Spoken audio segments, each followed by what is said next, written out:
إن الله وملائكته يصلون على النبي يا أيها الذين آمنوا صلوا عليه وسلموا تسليما اللهم صل على سيدنا ومولانا محمد معدن الجود والكرم وآله وأصحابه الكرام وابنه الكريم وبارك وسلم صلاة دائمة سرمدا أبدا بحمد تعالی وبکرم مصطفیٰ صلی اللہ علیہ وسلم. آج کی شب میں قرآن عظیم کے 4 پارے مکمل ہو چکے ہیں. اللہ عز و جل بقیہ قرآن کو ہمیں صحیح تجوید کے ساتھ پڑھنے اور آپ سب کو سماعت کرنے کی توفیق عطا فرمائے. عزیزان گرامی، آج ہم نے سورہ آل عمران کی مکمل تلاوت کر لی اور پھر اس کے ساتھ ہی سورہ نساء کی بھی کچھ آیتیں تلاوت ہوئیں. سورہ بقرہ کے بعد بڑی صورتوں میں سورہ آل عمران ہے. آل عمران اس کا کیا مطلب ہے؟ عمران کون ہے؟ یہ آل کون ہے؟ یہ حضرت عیسیٰ علیہ السلام کے نانا، ان کا نام عمران تھا، یعنی حضرت بی بی مریم کے والد. حضرت عیسیٰ علیہ السلام کی ماں ہے سیدہ بی بی مریم. حضرت مریم کے والد تھے عمران. ہوا یہ تھا کہ عمران اور ان کی بیوی حنہ یہ دونوں لا ولد تھے، اولاد نہیں تھی. کافی سالوں تک، یہاں تک کہ ان کا بڑھاپا آ گیا، ان کو اولاد نہیں تھی. کس کو؟ عمران اور حنہ کو. ایک دن حضرت حنہ نے اللہ تعالیٰ کی بارگاہ میں اپنے بڑھاپے کے زمانے میں یہ نذر کر لیا، منت کر لیا کہ اے اللہ، تو مجھے اگر بیٹا دے گا تو میں تیرے گھر بیت المقدس کے لیے وہ بیٹا وقف کر دوں گی. انی نذرت لک ما فی بطنی محررا فتقبل منی. یہ کون؟ عمران کی بیوی حضرت حنہ، حضرت عمران کی بیوی حنہ. انہوں نے نذر کیا، منت کیا. یہاں سے نذر کرنا اور منت کرنا قرآن پاک سے ثابت ہے، لیکن منت کا وہ طریقہ نہیں جو آپ نے ایجاد کر لیا کہ کہیں تالا لگا دیں گے اور دھاگا باندھ دیں گے تو منت ہو گئی. منت تو اللہ تعالیٰ کی بارگاہ سے ہے، نذر شرعی. ہاں، اولیاء کاملین کے دربار میں بھی ہم عہد کرتے ہیں، کیونکہ اولیاء کو اللہ تعالیٰ نے تصرف عطا کیا ہے، وہ سفارش کرتے اللہ کی بارگاہ میں. تو نذر جو شرعی ہے وہ قرآن سے جو ثابت ہے وہ یہ ہے کہ اللہ کی بارگاہ میں یوں نیت کر سکیں آپ، یوں نذر کر سکتے ہیں آپ کہ اے مولا، اگر مجھے اولاد ہو گئی تو میں مسجد بنا دوں گا، یا مسجد کے لیے فلاں چیز وقف کر دوں گا، یا ایک قرآن پاک مکمل تلاوت کروں گا، یا 10 روزے رکھوں گا، یا 10 مسکینوں کو کھانا کھلاؤں گا. یہ ہوتی ہے منت کے طریقے. آپ تو شارٹ کٹ ڈھونڈتے ہیں نا، آسان چاہیے. منت ایسی کرو، خالی دھاگا باندھ دوں گا یا چادر چڑھا دوں گا جس میں محنت کچھ نہ لگے. ارے نذر کا طریقہ یہ تھا کہ آپ روزہ رکھنے کی نیت کر لیتے کہ اگر میرا فلاں کام ہو گیا تو میں 10 روزے رکھوں گا، یا کم سے کم 3 روزے رکھوں گا، یا ایک قرآن پاک پڑھوں گا، یا 100 رکعت نماز ادا کروں گا. نذر کرنے کے طریقے. حضرت حنہ نے جو نذر کیا، منت کیا، وہ کیا کہ اے اللہ، اگر تو مجھے بیٹا دے گا تو میں وہ بیٹا بیت المقدس کے لیے وقف کر دوں گی. پہلی بات تو اولاد ہے نہیں، بڑھاپے میں جا کر اگر بیٹا ہو بھی گیا تو وہ تیری بارگاہ میں وقف کروں گی. یہ ہے نذر اور اللہ تعالیٰ سے محبت کا طریقہ. اور قرآن کہتا ہے کہ حضرت حنہ حاملہ ہو گئی، بچے کے آثار نظر آئے بڑھاپے کی عمر میں. فلما وضعتھا، پھر جب بچے کی ولادت ہوئی تو بیٹا نہیں ہوا، بیٹی ہوئی. انہوں نے نذر کیا کیا تھا؟ بیٹا ہوگا تو بیت المقدس میں وقف کروں گی، لیکن کیا ہوئی؟ بیٹی ہوئی. قالت رب انی وضعتها انثى، کہنے لگی اے اللہ، میں تو بیٹی کو جنم دے دی، میں نے تو بیٹی جن دیا. واللہ اعلم بما وضعت، اور اللہ فرماتا اللہ سب سے بہتر جانتا ہے کہ اس نے کیا جنم دیا، بیٹا ہے یا بیٹی. لیکن اب یہاں بیٹا بیٹی کا فلسفہ بھی ختم کرتے ہیں. تمہیں اولاد میں کیا چاہیے کیا نہیں چاہیے. قرآن کہتا ہے وَلَيْسَ الذَّكَرُ كَالْأُنثَىٰ، اللہ نے یہ فرمایا ہاں بیٹا بیٹی کی طرح نہیں ہو سکتا. یہ نہیں کہا کہ بیٹی بیٹے کی طرح نہیں ہوتی. قرآن کہتا ہے بیٹا بیٹی کی طرح نہیں ہو سکتا. بیٹی پیدا ہونے پر جو ناک بھون سکیڑتے ہیں، بعض کے تو گھروں میں طلاق کی نوبت آ جاتی ہے. ظالم ہیں وہ لوگ. ان کو بیویوں سے یا عورتوں سے شادی نہیں کرنی چاہیے، کسی روبوٹ سے یا مشین سے کرنی چاہیے. کیا یہ بیٹا اور بیٹی پیدا کرنا تمہارے ہاتھ میں، شوہر کے ہاتھ میں یا بیوی کے ہاتھ میں؟ یا اللہ تبارک و تعالی قادر مطلق کے فیصلے ہیں، وہ جسے جو چاہے عطا کرے. رب تبارک و تعالی کسی کو بیٹا دیا کسی کو بیٹی دیا. اور یہ جہالت کے رسم کو ختم کریں اپنے گھروں سے. بیٹی ہو گئی تو کیا ہوا، ارے اس کی نسل کیسے چلے گی. یہ جہالت سب سے زیادہ عورتوں میں پائی جاتی ہے. عورتوں میں تانے مارنا ان عورتوں کو جن کے ہاں بیٹیاں ہوتی ہیں کہ ایک ہوئی، اچھا 2 ہوئی بیٹیاں، 3 ہوئی، 4 ہوئی بیٹیاں. ظالمو تمہیں کیا پتا میرے رسول کو بھی 4 بیٹیاں ہی ہیں. رسول کریم صلی اللہ تعالی علیہ وسلم کو اللہ نے 4 بیٹیاں دیا، بیٹے بھی دیا، لیکن بیٹے کوئی حیات نہیں رہے. اور جو نسل میرے مصطفیٰ کی چلی وہ بیٹی سے ہی چلی. آج بھی پوری دنیا میں سادات جو ہیں وہ کس کی اولاد میں سے ہیں؟ وہ سیدہ کائنات فاطمہ الزہرا کی اولاد میں سے. بیٹی کے لیے عیب نہ سمجھو میرے عزیزو. حضور اکرم صلی اللہ تعالی علیہ وسلم اپنے صحابہ کے ساتھ کسی طرف جا رہے تھے. رات کا وقت تھا. رات کے وقت میں ایک گھر کے اوپر آسمان سے روشنی پڑ رہی ہے. صحابہ دیکھتے کھڑے رہ گئے. کوئی خاص روشنی ہے جو اسی گھر پر پڑ رہی تھی، جس کو کہتے ہیں کہ نور کا حالہ ہے. صحابہ رک گئے اور پوچھا یا رسول اللہ صلی اللہ علیہ وسلم، سارے محلے میں یہ ایک ہی گھر پر آسمان سے ایک عجیب روشنی پڑ رہی ہے، کیا ہے، کس وجہ سے؟ نبی پاک صلی اللہ تعالی علیہ وسلم نے فرمایا جاؤ اس گھر سے معلوم کرو. اس گھر میں 2 چیزوں میں سے ایک ہوگی، یا تو وہ لوگ کسی یتیم بچے کی پرورش کر رہے ہوں گے یا آج ہی ان کے گھر میں بیٹی کی پیدائش ہوئی ہوگی. صحابہ کہتے ہیں ہم گھر گئے، وہی روشنی والے گھر، جا کر کے پوچھا آج تمہارے گھر میں کوئی نئی خبر ہے؟ تو گھر والوں نے کہا اللہ نے آج ہمیں بیٹی عطا کیا. میرے عزیزو ہمارے ہاں پہلے پرانے لوگ کہا کرتے تھے پہلی بیٹی گھی کی روٹی ہے اور برکت والی ہوتی ہے. جو لوگ جہالت کی رسموں کو اپنے ہاں پنپنے دیتے ہیں، میں سمجھتا ہوں کہ وہ مسلمان معاشرہ نہیں ہے، یہ غیروں سے لیا ہوا معاشرہ ہے. یہ عرب کی جاہلیت ہے جو بیٹی پیدا ہونے پر زندہ دفن کرتے تھے. میرے مصطفیٰ کریم صلی اللہ علیہ وسلم کی حدیث ہے کہ اللہ نے جس کو 2 بیٹیاں دی، آپ نے برسر اعلان یہ فرمایا اللہ نے جس کو 2 بیٹیاں دی اور اس نے پرورش کر کے اچھی اور اس کا نکاح کر دیا، حضور فرماتے میری شفاعت اس پر واجب ہے، میں اسے جنت میں لے جانے کی ضمانت دیتا ہوں. ایک صحابی آئے کہا یا رسول اللہ ایک ہی بیٹی ہے میرے پاس. آپ نے 2 بیٹیاں جس کی ہے اس کے لیے فضیلت بیان کی، میرے پاس تو ایک ہی بیٹی ہے. حضور اکرم صلی اللہ علیہ وسلم نے فرمایا جا ایک بیٹی کی بھی پرورش کرے اس کے لیے بھی جنت ہے. تو یہ ہمارے مذہب میں ہماری شریعت میں بیٹا بیٹی کا یہ فلسفہ نہیں. اللہ تبارک و تعالیٰ کی طرف سے جو ملا وہ انعام ہے. تو اب میں بات جو عرض کر رہا ہوں آل عمران میں جو مسئلہ آیا ہے وہ حضرت حنہ کو کیا ہو گئی، بیٹی پیدا ہو گئی. وہ بیٹی کون؟ وہ حضرت مریم. عمران اور حنہ ان کو اولاد نہیں تھی، نظر کیا بیٹا ہوگا تو وقف کریں گے بیت المقدس میں، لیکن بچے کی ولادت میں دیکھا کیا پیدا ہوئی، بیٹی پیدا ہوئی. بیٹی کا نام انہوں نے رکھا مریم. اور پھر اللہ تعالیٰ کی بارگاہ میں اس کے لیے دعائیں بھی کی کہ اے اللہ اس کو شیطان رجیم سے ہمیشہ محفوظ رکھ.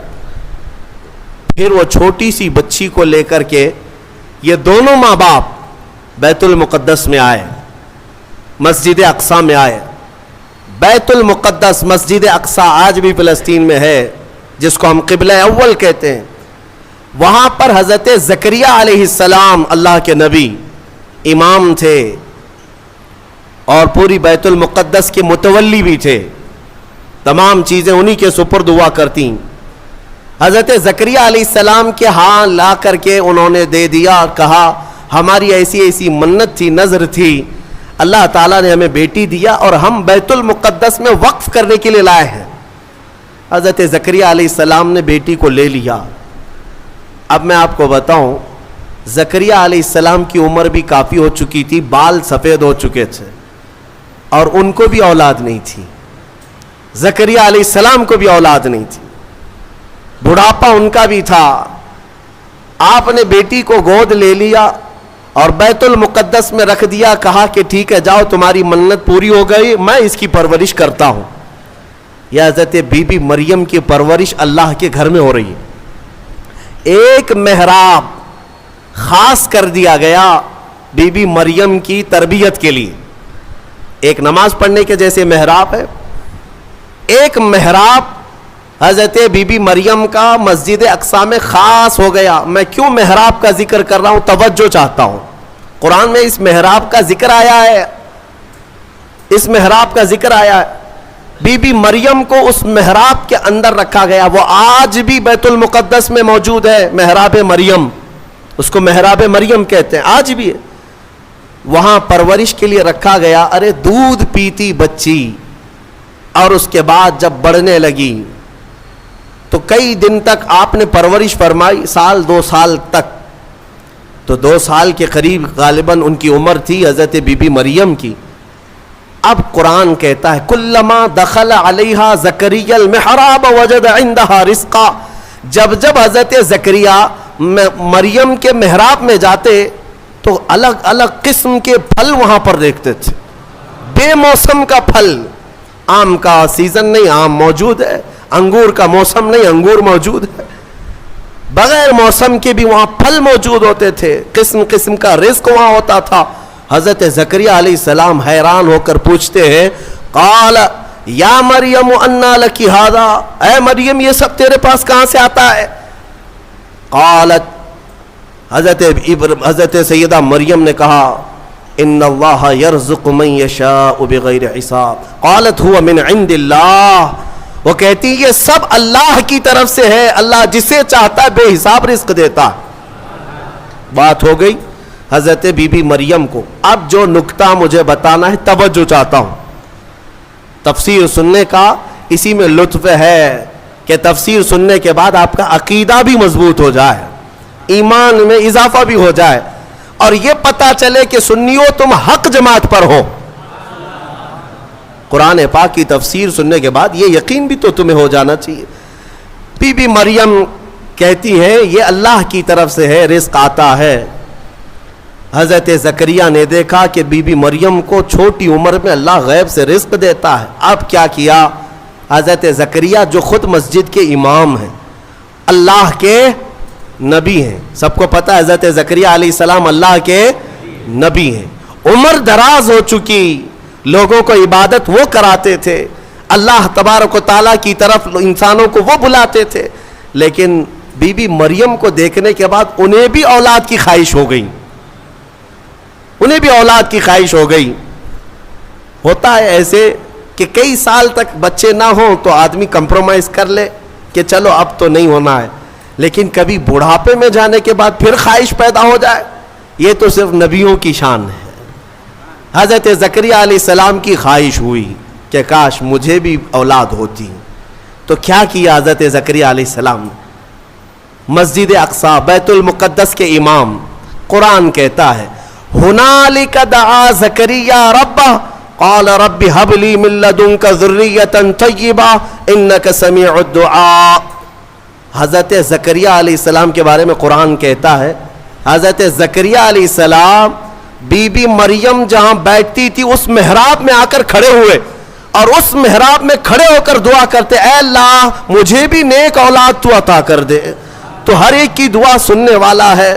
فنادته الملائکۃ وهو قائم یصلی فی المحراب, ان اللہ یبشرک بیحییٰ، قرآن کہتا ہے حضرت زکریہ علیہ السلام ابھی اسی محراب میں کھڑے ہو کر دعا کر ہی رہے تھے، اللہ نے فرشتے کو بھیجا، جاؤ زکریہ کی دعا قبول ہے، انہیں بیٹا ہی نہیں نبی کی شکل میں یحییٰ علیہ السلام دیا جائے گا، صرف بیٹا ہی نہیں یحییٰ بیٹا دے دیا گیا، ٹھیک ہے، دعا قبول فوراً۔ اور حضرت زکریہ علیہ السلام کا بھی بڑھاپا ہے، بال سفید ہیں، انہوں نے خود بیان کیا ہے، ان کی باتیں بھی قرآن پاک میں آئی ہیں کہ آپ نے یہ کہا ہے کہ اب میں بوڑھا ہو گیا، بال میرے سفید ہو گئے، سورہ مریم کی آیتوں میں ہے۔ اب مجھے عرض یہ کرنا ہے، حضرت زکریہ علیہ الصلاۃ والتسلیم وہاں مریم کی محراب میں جا کر کیوں دعا کی؟ پوری مسجد ہے نا بیت المقدس، پوری مسجد ہے، کسی بھی علاقے میں بیٹھ کر کے دعا کرتے، کسی بھی خطے پر، کسی بھی مصلے پر، مریم جہاں ہے اس مصلے پر یا اس محراب پر کیوں کھڑے ہو کر دعا کیا؟ یہی سنیوں تمہیں عقیدہ میں بتانا چاہتا ہوں، اللہ والے جہاں ہوتے ہیں وہاں دعائیں قبول ہوتی ہیں۔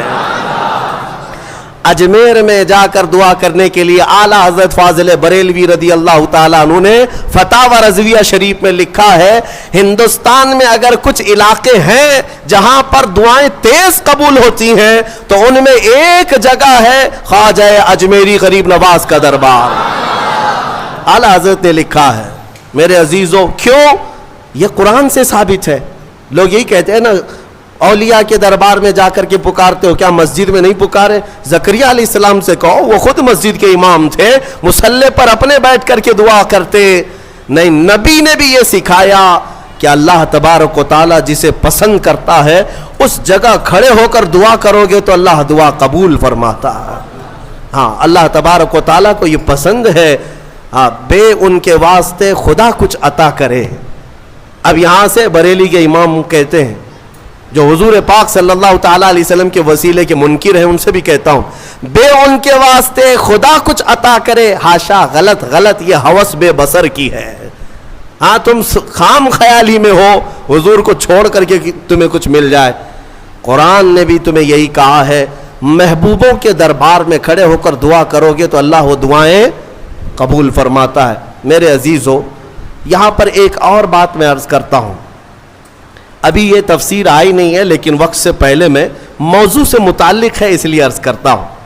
موضوع سے متعلق ہے اس لیے کہ حضرت موسیٰ علیہ الصلاۃ والتسلیم کا وہ واقعہ یاد کریں جب فرعون کا لشکر پیچھا کرنے لگا موسیٰ علیہ السلام کی جماعت کا۔ آپ مومنین کی جماعت کو لے کر چل پڑے، سامنے سمندر، پیچھے 1,00,000 کے قریب فرعون کا لشکر، کدھر جائیں؟ ادھر سمندر ہے، ادھر دشمنوں کا لشکر ہے۔ حضرت موسیٰ علیہ السلام کے ساتھ جو مومنین تھے ان کی آزمائش بھی تھی، ایسا موقع آ جائے ایک طرف سمندر ہے ایک طرف دشمن کی فوج، لیکن اللہ تعالیٰ جسے جہاں سے چاہے بچائے۔ رب تعالیٰ کا حکم ہوا کہ اے موسیٰ اس سمندر پر اپنا عصا مارو۔ آپ نے عصا لکڑی ماری تو 12 راستے خشک پیدا ہوئے۔ موسیٰ علیہ السلام کا جو قبیلہ تھا، یعنی آپ کی جو جماعت تھی مومنین کی، وہ 12 خاندانوں میں تھی، تو سب کے لیے ایک ایک راستہ سمندر میں بن گیا، سب اس راستے سے چلنے لگے۔ سمندر کے دوسرے کنارے وہ پہنچ گئے۔ فرعون نے دیکھا راستہ کھلا ہوا ہے، ہم بھی چلتے ہیں۔ فرعون موسیٰ علیہ السلام کے یہ کھلے ہوئے راستوں کے درمیان آ گیا۔ بیچ سمندر میں فرعون کی فوج پہنچی تھی، سمندر کو واپس ملا دیا گیا۔ فَغَشِيَهُمْ مِنَ الْيَمِّ مَا غَشِيَهُمْ، قرآن کہتا ہم نے ڈھانک دیا سمندر کو جیسے ڈھانکنا ہے، تو غرق ہو گئے ہمیشہ کے لیے۔ فرعون ختم ہو گیا، برباد ہوا۔ موسیٰ علیہ السلام اپنے ایمان والوں کو لے کر دوسرے کنارے پر آئے۔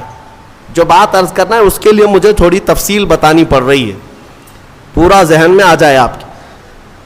دوسرے کنارے آئے، موسیٰ علیہ السلام نے شکرانہ ادا کیا، یہ عاشورہ کا دن تھا۔ پھر آپ کوہ طور پر چلے گئے موسیٰ علیہ السلام، جب آپ پر تورات نازل ہو رہی تھی۔ حضرت موسیٰ علیہ السلام 40 دن کے لیے گئے تو ہوا کیا، ان کی قوم میں سامری نام کا ایک شخص تھا جو موسیٰ علیہ السلام کے خاندان کا تھا. اس نے کیا کیا, سارے لوگوں کے پاس جو جو سونا چاندی تھا سب اکٹھا کیا, اس کو پگھلایا, میلٹ کیا, اور اس سے ایک بچڑا بنایا, گائے کا بچڑا بنایا. اور اس کے بعد اس کی کلا کیا تھی یہی بتانا مجھے ہے. اس بچڑے کو بولنے کے قابل بنا دیا. میاں سونا اور چاندی کا وہ بچڑا بولتا تھا. اندازہ کرو, یہ سیل اور بیٹری کا زمانہ نہیں ہے کہ آج کے کھلونے جیسے بولتے ہیں, آپ کو تعجب نہیں ہوگا. لیکن وہ 3000 سال پہلے اگر بچڑا بولتا ہو بغیر سیل کے, بغیر بیٹری کے, اور کوئی نہ ٹیپ ریکارڈ, اس کے اندر کوئی چیز نہیں, لیکن بولتا تھا, تو قوم گمراہ ہو گئی. اور سامری سب کو کیا کہتا تھا کہ موسیٰ کا جو خدا ہے نا, جسے وہ ملنے گئے, وہ خدا یہی ہے, یہی بچڑا ہے. یہ بچڑے کی پوجا وہیں سے شروع ہوئی تھی. اور جو گمراہ ہوئے وہ عبادت میں لگ گئے, اور ایسی عبادت, اسی کے پاس اعتکاف, اسی سے نظر, منتیں, سب بچڑے کے پیچھے لگ گئے کہ تو ہی ہمارا سب کچھ ہے, ہمارا فلاں کر دے, ہمارا فلاں کر دے. بچڑا بولتا بھی تھا. یہ تعجب کی بات ہے نا, حیرت کی بات ہے. میرے عزیزو, اس سے بڑے حیرت کی چیزیں بھی آ جائیں, تمہارا ایمان مضبوط ہونا چاہیے. آج کے زمانے میں کہتا ہوں, اگر کوئی جھاڑ, اگر کوئی درخت بولنے بھی لگ جائے اور تمہیں اپنی طرف بلائے کہ میرے اندر خدا چھپا ہے, آ جاؤ, اے ایمان والو, تمہارا ایمان مضبوط ہونا چاہیے. اور ہرگز اس طرح کی حرکتوں پر یقین نہ کرو, بلکہ یہی تسلیم کرو, پوری دنیا بھی عجوبے دکھائے, میں یہ تسلیم نہیں کر سکتا, میرا خدا تو اللہ ہی ہے. اللہ الصمد, وہ بے نیاز ہے, وہ ہماری آنکھوں میں نظر نہ آئے گا. ہم دنیا میں اس طرح بہت سارے لوگ ابھی گمراہ کرنے والے لوگ آئے, سامری کی طرح ابھی بھی بہت سارے ہیں. سوشل میڈیا میں بھی بہت سارے سامری گھسے ہوئے ہیں جو سنیوں کے عقیدے کو کیپچر کر رہے ہیں کہ خدا ہمارے پیر صاحب کے اندر آیا ہے. کبھی کوئی پیر صاحب مرید کرنے سے پہلے یہ بتا دیتے ہیں میں تمہیں خدا دکھا کر مرید کروں گا. اور کہاں دکھاتے ہیں؟ ارے بکرے کے بھیجے میں دکھاتے ہیں. ہاں, یہ سنا ہے آپ نے. ایک صاحب ہمارے پاس آئے, انہوں نے کہا تھا ہمارے پیر صاحب اس وقت تک مرید نہیں کرتے جب تک خدا کو نہیں دکھاتے. ہم نے کہا کہاں دکھاتے؟ کہا بکرے کے بھیجے میں دکھاتے. کیوں؟ پیر صاحب کا فیورٹ ہے یہ بھیجا. بھیجے میں, یہ مجھے فلسفہ نہیں سمجھ میں آیا, بھیجے میں کیوں دکھایا جاتا ہے؟ نعوذ باللہ من ذالک, نعوذ باللہ. رسول کریم صلی اللہ تعالی علیہ وسلم کے علاوہ دنیا میں کسی نے یہ دعویٰ نہیں کیا کہ میں نے اپنی کھلی آنکھوں سے اللہ کو دیکھا ہے. کسی نے یہ دعویٰ نہیں کیا. ہاں, عالم خواب میں, عالم وجد میں اگر اللہ نے اپنی تجلیات کسی ولی کو دکھایا تو اس کا ہم انکار نہیں کرتے, لیکن یہ جو حرکتیں ہیں یہ گمراہی ہے میرے عزیز, یہ گمراہی ہے. تو سامری نے یہ کام کیا. بات طویل ہو جا رہی ہے, جو بات کہنی تھی مجھے وہ بہت قریب میں لے آتا ہوں. سب پوجا پاٹ میں لگ گئے, عبادت میں لگ گئے, اللہ کی عبادت سے دور بچڑے کی عبادت میں لگ گئے. موسیٰ علیہ السلام جب واپس آئے تو دیکھا ان کی قوم گمراہ ہو چکی ہے. 40 دن کا جو گیپ تھا نا, یہ قوم کو گمراہ کر گیا. اسی لیے بزرگوں نے فرمایا کہ جو عالم دین ہے یا مبلغ اسلام ہے وہ اپنی قوم سے زیادہ دور نہ رہا کرے. قوم کے اندر ہمیشہ نصیحت کرنے والا ہونا چاہیے, ورنہ گمراہ ہو جائے گی. موسیٰ علیہ السلام کی قوم جب گمراہ ہوئی تو موسیٰ علیہ السلام جلال میں آئے, اور حکم تو ان کے لیے بہت سخت نازل ہوا جو بچڑے کی پوجا میں لگے. سامری کو پکڑا موسیٰ علیہ السلام, کہا یہ بتا تو نے یہ کیا کیسے؟ بات جو کہنی ہے وہ یہی ہے. کہا تو نے یہ کیسے کیا؟ سب کا سونا چاندی میلٹ کیا, بنایا بچڑا ٹھیک ہے, لیکن یہ بولنے کے قابل کیسے کیا؟ اب سامری کا جواب سنیں. سامری کہتا ہے قال بصرت بما لم يبصروا به فقبضت قبضة من اثر الرسول فنبذتها وكذلك سولت لي نفسي. کہتا ہے جب آپ سمندر کے راستے میں چل رہے تھے نا, موسیٰ علیہ السلام چل رہے تھے, سامری کہتا ہے میں نے ایک چیز دیکھی جو لوگوں نے نہیں دیکھا، میں نے دیکھا دوسرے لوگوں نے نہیں دیکھا۔ کہا کیا دیکھا تو نے؟ کہا آپ کے گھوڑے کی نکیل پکڑ کر سامنے ایک فرشتہ چل رہا تھا۔ حضرت موسیٰ علیہ السلام نے کہا ہاں وہ جبرائیل علیہ السلام تھے، جبرائیل علیہ السلام آئے تھے جب راستہ عبور کر رہے تھے۔ تو سامری کہتا ہے میں دیکھ رہا تھا آپ کے آگے آگے ایک فرشتہ چل رہا تھا۔ تو موسیٰ علیہ السلام نے کہا تو پھر کیا کیا؟ وہ کہتا ہے وہ فرشتہ جیسے جیسے چلتا جا رہا تھا میں اس کے پیروں کے نیچے کی مٹی اٹھا رہا تھا، جبرائیل علیہ السلام کے پیروں کے نیچے کی مٹی اٹھاتا رہا اور وہ میں نے جمع کر لیا جتنی مٹی مجھے ملی، اور جب کنارے پر آئے اور آپ گئے تھے کوہ طور، میں نے اس بچڑے کو بنا کر کے اس کے منہ کے اندر یہ مٹی ڈال دی تو وہ بولنے کے قابل ہوا۔ وَكَذَلِكَ سَوَّلَتْ لِي نَفْسِي، وہ کہتا ہے ایسے میرے یہ کام بن گیا، اس مٹی کا ہی اثر ہے۔ اللہ اللہ، اے سنیوں میں یہی کہنا چاہتا ہوں، جبرائیل علیہ السلام کے پیروں کے نیچے کی مٹی اگر بے زبان بچڑے کو بولنے کے قابل بنائے تو جو جبرائیل اپنا ماتھا رسول اقدس کے تلووں پر مس کرے، اس رسول پاک کے قدموں کے دھول کا حال کیا ہوگا؟ کھائی قرآن خاک گزر کی قسم، اس کفے پاک کی حرمت پہ لاکھوں سلام۔ اسی لیے ہمارے امام نے تمنا بھی کیا نا بارگاہ مصطفیٰ میں، تو کیا کہا؟ دل کرو ٹھنڈا میرا وہ کفے پا چاند سا۔ کفے پا کس کو کہتے ہیں؟ کفے پا، پا پیر کو کہتے ہیں فارسی میں، کف کہتے ہیں نیچے کا حصہ، پیر کا جو تلوا ہے، پیر کا جو تلوا ہے اسے کیا کہتے ہیں؟ کفے پا، پیر کے تلوے کو کفے پا۔ اعلیٰ حضرت تمنا یہ کرتے ہیں دل کرو ٹھنڈا میرا وہ کفے پا چاند سا، سینے پہ رکھ دو ذرا تم پہ کروڑوں در۔ میرے عزیزو، قرآن سے تو ثابت ہے نسبت کا بڑا اثر ہے، اگر نسبت کا کوئی اثر نہ ہوتا تو قرآن کی یہ آیتیں نہیں آتی۔ اسی طرح سے بہت ساری آیتیں ہیں، پھر کسی اور موقع پر عرض کروں گا۔ یہ آل عمران کا یہ خلاصہ تھا۔ حضرت بی بی مریم کو بیت المقدس میں پرورش کرایا گیا، پھر اس کے بعد عیسیٰ علیہ السلام کی پیدائش تک جو حالات ہیں آپ کے، وہ پھر انشاءاللہ سورہ مریم میں میں عرض کروں گا۔ یہ آل عمران کس کو کہتے ہیں؟ سنو، آل جو ہے، آل عربی میں خاندان کو کہتے ہیں، بڑا خاندان ہو تو اس کو آل کہتے ہیں۔ اب عمران کی آل میں کتنے لوگ ہیں؟ عربی میں ایک کو واحد، ایک کو واحد، دو ہوں تو تثنیہ، اور دو سے زیادہ تو جمع، اور اسی کو آل کہتے ہیں۔ باقی ساری لینگویج میں، انگلش میں ایک کو سنگل، ایک سے زیادہ ہو تو پلورل، صحیح کہہ رہا ہوں؟ اردو میں بھی ایک ہو تو واحد، ایک سے زیادہ ہو تو جمع، لیکن عربی کا گرامر الگ ہے۔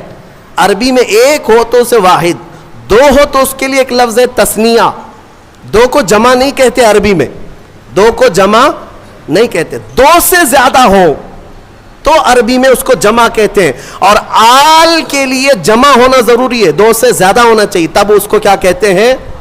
آل۔ لیکن یہاں پر ایک مسئلہ ہے، حضرت عمران کی آل میں کتنے لوگ ہیں؟ آل کیوں کہہ رہا ہے قرآن؟ حضرت عمران کی ایک بیٹی بی بی مریم، ایک بیٹی بی بی مریم، اور مریم کا ایک بیٹا عیسیٰ علیہ السلام، اس کے بعد اولاد ہے؟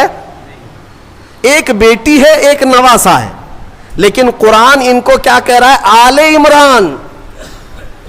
بات سمجھ میں آ رہی ہے؟ آل عمران۔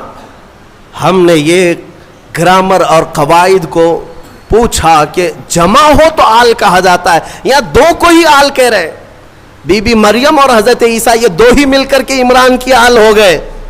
تو مفسرین نے فرمایا یہ قاعدہ اپنی جگہ پر، لیکن اے لوگو، اگر کوئی خاندان میں سب سے زیادہ شریف ہو تو ایک بھی جو ہے وہ 1000 کے برابر ہوتا ہے۔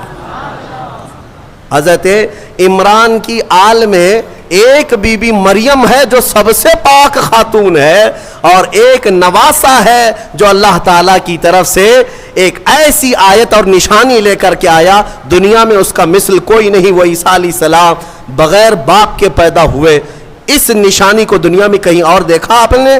تو دو ایسی اولاد ہے جس کی وجہ سے قرآن نے ان کو آل عمران کہا۔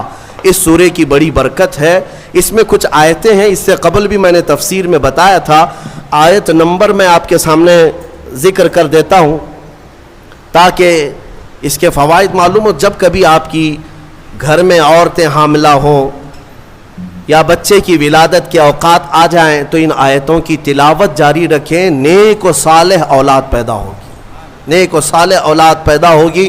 یہ سورہ آل عمران کی جو آیتیں ہیں، اور دو آیتیں ایسی بھی میں آپ کو بتا دیتا ہوں۔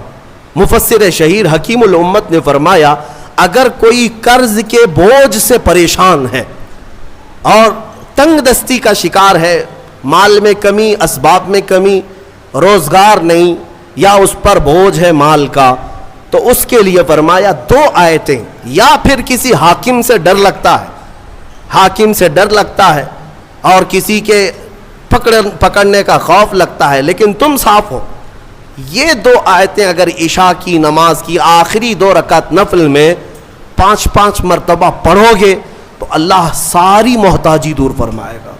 یہ میرے تجربے کی بات بتا رہا ہوں، الحمدللہ میرا اس پر عمل بھی ہے، ورد بھی ہے، اور ان آیتوں کی برکت سے ہم نے دیکھا کہ بڑے بڑے ظالموں سے کبھی خوف نہیں محسوس ہوتا۔ اللہ تعالیٰ نے دل کو مضبوط رکھا ہے، دل کو مضبوط رکھا، یہ آیتوں کی برکت ہے۔ میں وہ دونوں بتاتا ہوں۔ پہلے وہ آیتیں جو سورہ مریم کی ہیں جس میں اللہ تبارک و تعالیٰ نے حضرت بی بی مریم کی ولادت کا جو ذکر فرمایا، آیت نمبر 33 نہیں، آیت نمبر 35، آیت نمبر 36، آیت نمبر 37، یہ 3 آیتیں ہیں، 35، 36، 37 سورہ آل عمران کی یہ 3 آیتیں ہیں۔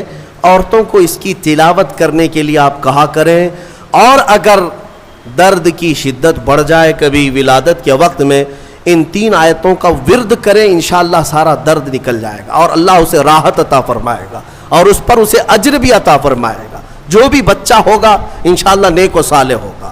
اور جو دوسری آیتیں میں نے بتائی جس کے اللہ تبارک و تعالیٰ نے رزق کی وسعت رکھی اور محتاجی سے محفوظ رہنے کے لیے بزرگوں نے فرمایا، یہ ہے آیت نمبر 25 اور 26، آیت نمبر 25 اور 26، یہ سورہ آل عمران کی یہ 2 آیتیں اگر عشاء کی آخری جو 2 رکعت نفل ہوتی ہیں، پہلی رکعت میں 5 بار، دوسری رکعت میں 5 بار پڑھے، پھر آپ کو خود تجربہ شاہد ہو جائے گا، خود تجربہ کر کے دیکھ لیں۔ آیتوں کا اگر میں ورد کروں تو بھی آپ کو پتہ چل جائے گا کہ ان آیتوں میں کیا ہے۔ قل اللہم مالک الملک تؤتی الملک من تشاء وتنزع الملک ممن تشاء وتعز من تشاء وتذل من تشاء بیدک الخیر انک علی کل شیء قدیر۔ یہ آیتیں ہیں جس میں اللہ تعالیٰ نے یہی فرمایا کہ اللہ جسے چاہے ملک عطا کرے اور جس سے چاہے ملک کو چھین لے، اور جس سے چاہے عزت عطا کرے، جسے چاہے ذلت دے۔ ساری خیر اللہ تیرے دست قدرت میں ہے، تو ہر شے پر، ممکن شے پر قادر ہے۔ تو یہ آیتوں کا ورد میں یہاں آپ کو یہ کہہ رہا ہوں۔ آج کی تفسیر کے لیے اتنا ہی ہے، ایک آیت کریمہ میں تلاوت کر کے اپنی تفسیر کو ختم کرتا ہوں۔ بات جی اجازت کے ساتھ میں یہ دے رہا ہوں، جو مجھے میرے بزرگوں نے اجازت دیا ہے، اجازت کے ساتھ میں کہہ رہا ہوں تاکہ امت کو اس میں نفع ہو۔ ایک آیت اللہ تعالیٰ نے فرمایا وَإِذْ أَخَذَ اللَّهُ مِيثَاقَ النَّبِيِّينَ لَمَا آتَيْتُكُم مِّن كِتَابٍ وَحِكْمَةٍ ثُمَّ جَاءَكُمْ رَسُولٌ مُصَدِّقٌ لِّمَا مَعَكُمْ لَتُؤْمِنُنَّ بِهِ وَلَتَنصُرُنَّهُ۔ ایک واقعہ یہ بھی آیا ہے، اللہ نے سارے نبیوں کی روحوں کو پیدا کرنے سے پہلے جمع کیا، ایک اجتماع ہوا تھا سب کے پیدا ہونے سے پہلے، سارے جو نبی ہو کر دنیا میں آنے والے تھے ان سب کو جمع کیا۔ اللہ نے ان سب سے ایک وعدہ لیا۔ کیا وعدہ ہے؟ اس وعدے کا ذکر قرآن میں آیا۔ اللہ تعالیٰ فرماتا ہے تم سب کے سب اس بات کا وعدہ کرو کہ دنیا میں جاؤ گے، اگر تمہارے زمانے میں میرا محبوب رسول آ گیا تو تم سب کے سب اس پر ایمان لاؤ گے. وعدہ کس سے لیا جا رہا ہے؟ نبیوں سے. لَتُؤْمِنُنَّ بِهِ، تم سب کے سب اس پر ایمان لاؤ گے. اور اتنا ہی نہیں بلکہ اس کی مدد بھی کرو گے، مدد بھی کرو گے. اور اتنے ہی پر کافی نہیں، اللہ نے پھر پوچھا کیا تم سب کو اس بات کا اقرار ہے؟ ساری روحوں نے کہا ہمیں اقرار ہے. اللہ فرماتا ہے ٹھیک ہے، میں تمہارے ساتھ گواہ بن جاتا ہوں. میں انا معکم من الشاہدین، میں گواہ ہوں تمہارے ساتھ کہ رسول میرا آئے گا تو تم سب کے سب اس پر ایمان لاؤ گے. مجھے بتاؤ اے سنیوں، پھر میلاد مصطفیٰ کہتے کسے ہیں؟ میلاد کہتے کسے؟ رسول کے آنے کا ذکر کرنا، اسی کو میلاد. اور میلاد کا ذکر کہاں ہو رہا ہے؟ ابھی دنیا آئی بھی نہیں. نبیوں کی روحوں کے اجتماع میں اللہ میرے مصطفیٰ کی میلاد کا ذکر فرما رہا ہے. وہ جو نہ تھے تو کچھ نہ تھا، وہ جو نہ ہو تو کچھ نہ ہو. جان ہے وہ جہان کی، اور جان ہے تو جان ہے. وہی ہے اول، وہی ہے آخر، وہی ہے قرآن، وہی ہے فرقان، وہی ہے طٰہٰ، وہی ہے یاسین. میرے عزیزو، رسول کریم صلی اللہ تعالیٰ علیہ وسلم کو اللہ تعالیٰ نے دنیا میں بھیجنے سے پہلے یہ وعدہ لیا. اب یہ آیت پر میں آپ سے کہتا ہوں، حضور پاک صلی اللہ تعالیٰ علیہ وسلم اول بھی ہیں آخر بھی ہیں. اول بھی ہیں آخر بھی ہیں. کیسے؟ بعض لوگ یہی سوال کرتے ہیں حضور تو سب سے آخر زمانے میں آئے نا، تو اول کیسے ہوئے؟ اول کیسے؟ اس کو ایک مفسر نے بڑے اچھے نقطے سے سمجھایا. بات ایسی ہے کہ زمین میں ایک بیج بو، زمین میں ایک بیج بو دیا آپ نے. بیج بویا، درخت نکلا، پودا نکلا، پودا بڑھتا ہوا درخت، درخت میں پتے آئے، پتوں سے پھر شاخیں، شاخوں سے پھر پھول، پھول سے پھر پھل، اور پھل کے اندر پھر کیا آیا؟ بیج آیا. بیج شروع میں بھی تھا، بیج سب سے آخر میں بھی تھا. اسی لیے کہا گیا آدم کی خمیر میں بھی، آدم علیہ السلام کی خمیر میں بھی جو پیشانی میں نور رکھا گیا تھا وہ کسی اور کا نہیں، وہ میرے محمد کا نور تھا صلی اللہ تعالیٰ علیہ وسلم. اعلیٰ حضرت فاضل بریلوی رضی اللہ تعالیٰ عنہ نے اسی لیے ہمیں یہ عقیدہ دیا ہے، وہی ہے اول، وہی ہے آخر، وہی ہے ظاہر، وہی ہے باطن. اسی کے جلوے، اسی سے ملنے، اسی سے اس کی طرف گئے تھے. معراج کی شب میں کیا ہوا تھا؟ معراج کی شب میں حضور گئے تھے نا، اس کو اعلیٰ حضرت کیسے کہہ رہے ہیں؟ اسی کے جلوے، اسی سے ملنے، اسی سے اس کی طرف گئے تھے. وہی ہے اول، وہی ہے آخر، وہی ہے ظاہر، وہی ہے باطن. مولا کریم ہمیں ہمیشہ میرے مصطفیٰ کریم کے عاشقوں کی جماعت میں رکھے، اور ذکر مصطفیٰ کریم صلی اللہ تعالیٰ علیہ وسلم آخری سانس تک مولا ہماری زبانوں پر جاری و ساری رکھے. دنیا میں چاہے کوئی بھی بیان ہو، ہم کو اللہ تعالیٰ اتنی توفیق عطا کرے کہ دم میں جب تک دم ہے ذکر ان کا سناتے جائیں گے. وآخر دعوانا الحمدللہ رب العالمین.